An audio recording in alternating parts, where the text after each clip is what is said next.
트럼프 미국 대통령 당선인이 2기 정부 내각을 속속 지명하고 있습니다. 그런데 이 지명된 인사들이 연일 논란의 중심에 서고 있습니다. 해당 분야에 전문성이 있는 인사들 대신 너무 이 트럼프 자신의 측근들을 지명하는 게 아니냐라는 지적들이 나오고 있는 건데요. 특히 지금 2명이 논란의 이 중심에 섰습니다. 트럼프 대통령의 사돈 2명을 내각에 임명한 겁니다. 그러니까 첫 번째는요, 찰스 쿠스너, 이 프랑스 대사로 지명을 했는데 큰딸 이방카의 시아버지입니다.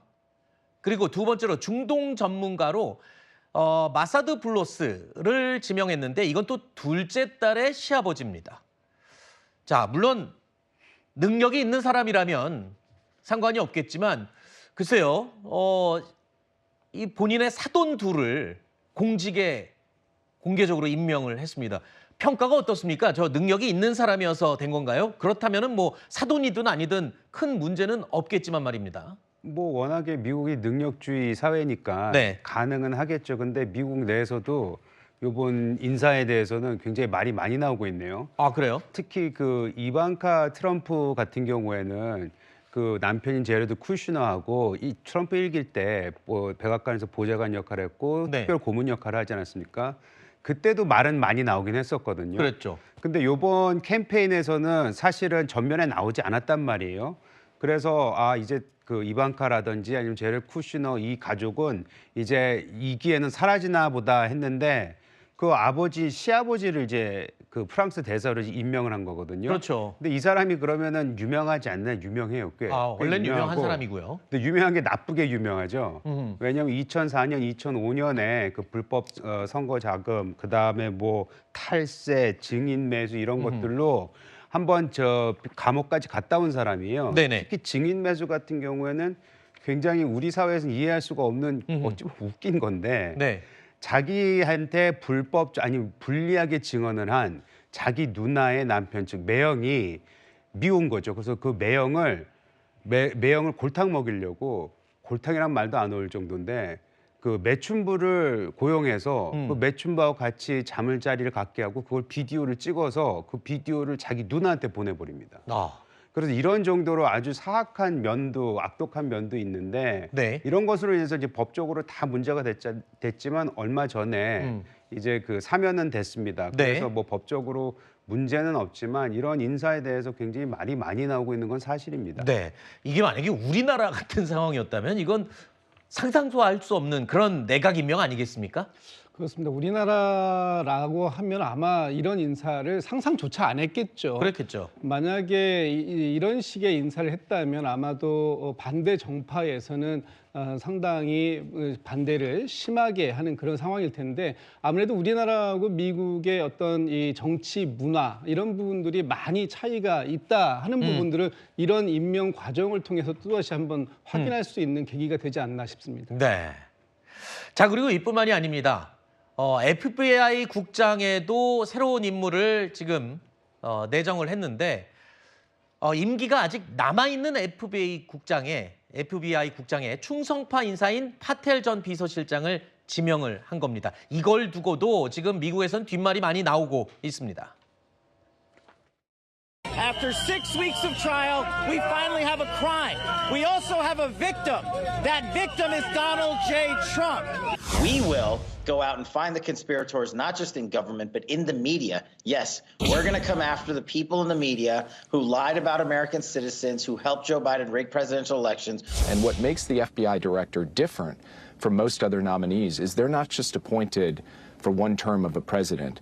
They're appointed for enough time to last past 2 terms of a president because they're supposed to be insulated from politics.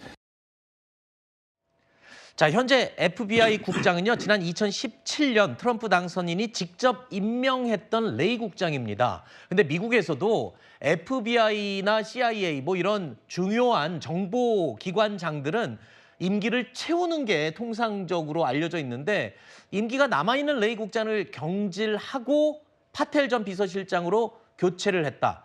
자, 일종의 정치보복의 선봉장 역할에 이제 칼을 휘두를 사람으로 내보낸 게 아니냐. 지금 이런 평가까지 나오고 있더군요. 미국 내부에서도. 그 레이 국장이 사실은 트럼프 1기 때 임명을 받았기 때문에 그 당시에는 트럼프 인사가 아니겠느냐 이런 생각을 했는데 당시 트럼프가 이제 여러 가지 법적으로 문제가 됐을 때 오히려 FBI에서 전격적으로 압수수색도 하고 트럼프를 공격을 한 대상자가 됐거든요. 그렇기 때문에 초기부터 레이에 대해서는 굉장히 불만이 많았다는 건 알고 있고 이번 특히 캠페인 때에도 이 파텔이라는 사람이 전면전에 나서서 네.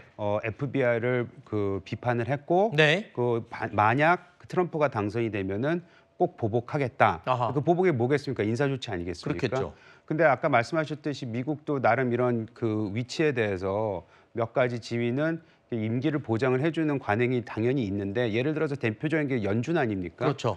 그런데 FBI 수장도 그런 역할을 하는 곳인데 이렇게 전격적으로 교체를 한다고 나왔기 때문에 미국 내에서는 뭐 여러 가지 비판이 나오고 특히 파텔이 네. 과연 FBI 수장으로 적격한 인물인가 그거에 대해서도 좀 얘기를 나오고 있기 때문에 아까 말씀하셨던 가족 인사 네. 그다음에 지금 파텔 그리고 여러 가지 뭐 일론 머스크 등등등 여러 가지 이번 캠페인에서 열심히 노력은 했으나 그렇다고 그 사람들이 과연 정부에서 요직을 맡는 게 맞느냐 이 논란은 계속해서 진행되고 있는 것 같습니다. 네.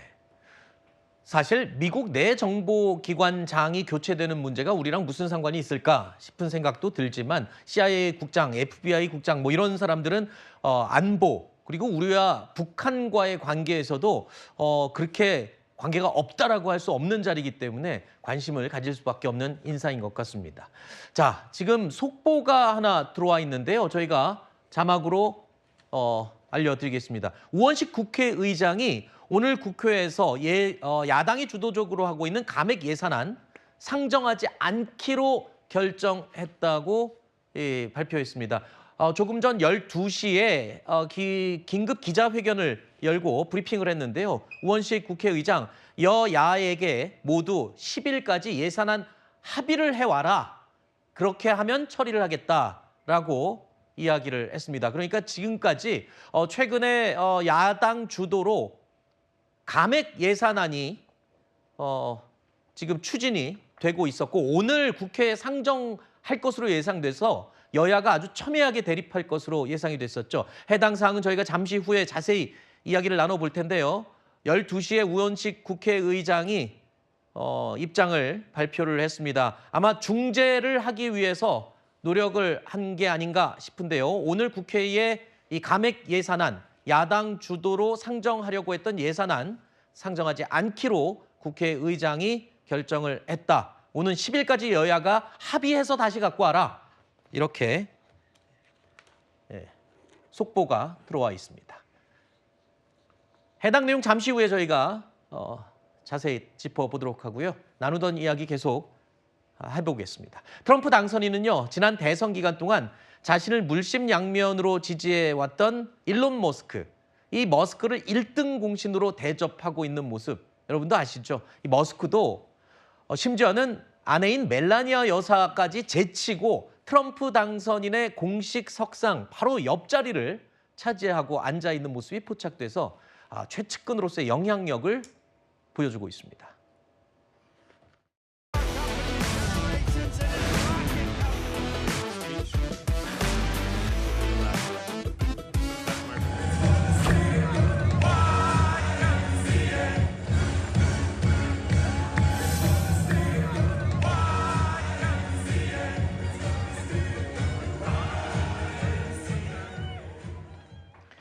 그런데 트럼프 대통령 당선인 2기 행정부의 면모를 살펴보면 공통점들이 있습니다. 바로 거액의 돈을 후원한 사람들. 자, 이 거액 후원자의 이름을 올렸던 사람들이 장관 지명자로 자리한 모습이 특징이죠. 일론 머스크뿐만 아니라 상무장관 그리고 교육장관도 모두 거액의 후원금을 냈던 사람들입니다. 자, 일단 트럼프 대통령이 당선되는데 기여를 했던 사람들이라는 건 인정하지만 글쎄요, 이것도 우리나라의 정치 문화와 좀 다른 점이라고 해야 될까요? 후원금을 많이 냈다는 사람들이 내각에 임명이 되는 부분들, 이것도 참 우리와는 거리감이 느껴지는 그런 부분입니다. 자, 그리고 인선 문제로 잡음이 끊이지 않는 트럼프 이 당선인 경제적인 이 주변 국가들과의 협상을 두고도 여러 가지 말들이 또 나오고 있습니다. 특히 일기 집권 때 앙숙 관계였던 캐나다의 트리도 총리와의 관계가 요즘 다시 한번 회자되고 있습니다.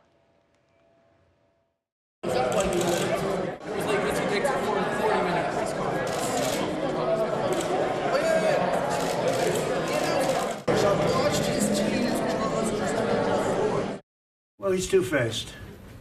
I called him out on the fact that he's not paying 2%, and I guess he's not very happy about it. We're going to continue to work constructively with the incoming administration to protect Canadian jobs, to protect Canadian growth. 트럼프 당선인과는 공개적으로 불편한 관계를 보여줬던 캐나다의 트리도 총리입니다. 그런데 이 트리도 총리가 최근에 예상 외의 행보를 하고 나섰습니다. 캐나다 총리가 직접 트럼프 당선인의 집을 찾아간 겁니다. 네, 맞습니다. 거기서 만났다고 하는데 네. 글쎄요. 이게 최근에 트럼프 대통령이 동맹 국가들, 주변 국가들의 관세 폭탄을 막 던지니까 맞습니다. 실리를 위해서는 뭐 사이가 껄끄러워도 총리가 직접 찾아가서 해결한다. 이런 모습으로 봐야 되는 건가요? 네, 굽히고 어허. 들어가지 않을 도리가 없는 상황에 처했다고 보는 게 좀 맞을 것 같은데요. 이 트럼프 대통령이 공언하고 있는 부분이 있습니다. 캐나다, 멕시코, 우리 이 부분에 대해서 관세를 바로잡겠다. 그러면서 25%의 이른바 관세 폭탄 부과하겠다라고 이야기를 하고 있습니다. 그 시점과 관련해서도 객관적으로 아주 명시적으로 이야기를 하고 있는데요. 내 취임 첫날부터 그렇게 하겠다라고 합니다. 그러면 캐나다로서는 상당히 경제적으로 어려움에 처할 수밖에 없는 그런 위기 상황이라고 총리가 진단을 한 것으로 보이고요. 그래서 어떤 공식적인 루트나 정상 간의 뭐 회담이나 이런 부분을 어떻게 보면 건너뛰고 전격적으로 이 트럼프 대통령이 머무는 곳으로 날아가서 40분 동안 같이 식사를 하는 회담을 했다라는 겁니다. 이 부분과 관련해서 트럼프 당선인은 구체적으로 어떤 성과가 있었는지는 이야기하지 않지만 생산적인 대화가 오갔다라고 이야기를 하고 있고요. 다만 캐나다로서도 이 부분을 원점으로 돌이키는 게 제1안이겠지만 또 외신 보도 등에 따르면 일단 두 번째 안으로는 캐나다 역시 보복 관세를